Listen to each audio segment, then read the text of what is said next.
خلينا ناخد تقييماتكم يا كباتن لمباراه النهارده بالنسبه للاعبي النادي الاهلي. الشناوي كابتن رضا النهارده ياخد 9. 9.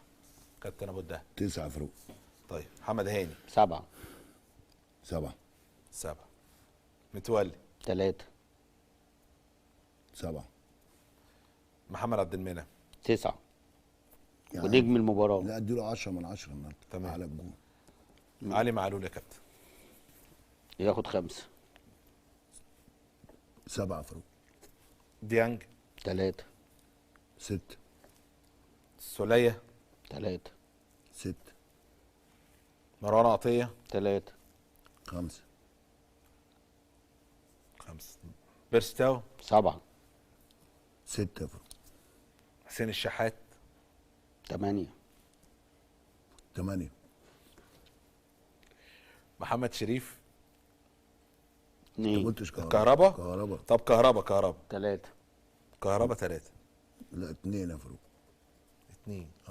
لا 3 عشان انا وجهه نظر ان هو اتظلم وما جاتلوش حاجات، حتى الكره اللي جات له اوفسايد جابها جول، فاذا ان انت حط له الكوره عشان نقيمه، زي ماتش مثلا فاركو اللي فات ده لما حطوا الكوره ولا سموحه مش عارف اللي هو الانفراد وحطها في رجل الراجل كان الهلال سليمان، فانت ممكن تقيمه وقف في حته زي دي. تمام كده. انما النهارده ما وصلوش هو 3. كان الهاني سليمان ايوه كده ماشي.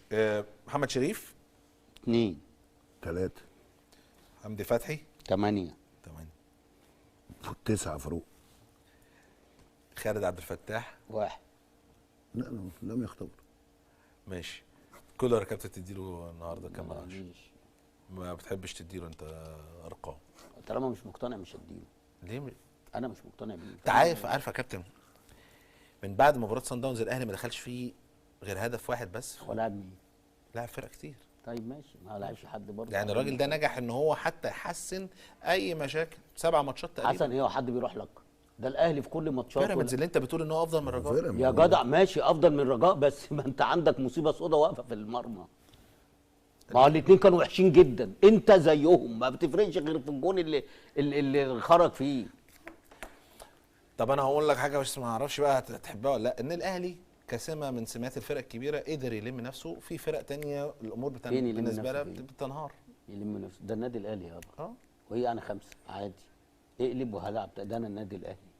طيب في فرق كبيره ما بقول لك في فرق ليه؟ كبيره ما تعرفش تلم نفسها. هينهار ليه؟ هينهار بقى لان كل الدنيا معاه، ينهار لو هو كل الدنيا ضده ينهار، انما كل الدنيا معاك يا اهلي، كل حاجه بنوك بتديك رعايه ما اعرفش ايه بيديك رعايه كله يخسر ماتش. ما هو شعبيته كده. ايوه ماشي، فانا بقول لك ايه، في ناس بتلحق يعني.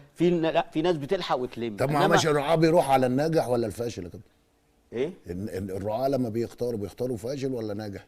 لا المفروض أيوة ان انت ماشي. عندك بيروحوا للكبير قطبين. الشعبيه. اسمع بس، عندك قطبين، فانت القطبين ده عشان الرياضه تبقى كويسه ملهاش علاقه. لا ليها علاقه. لا طيب دي قصه كبيره قوي يا كابتن. تتمثل اسمع في بس الشعبيه الكلام. واستقرار اداري طب انت السنه اللي فاتوا الاهلي ما خدش دوري وسمعته في المفروض العالم المدينه تجري على مين؟ على اللي بياخدوا دوري بس والقاعده اللي موجوده لدى الجماهير في المستوى هو العالمي النادي الاهلي بس. وده، وهقول لك على حاجه، وده قدره لان هو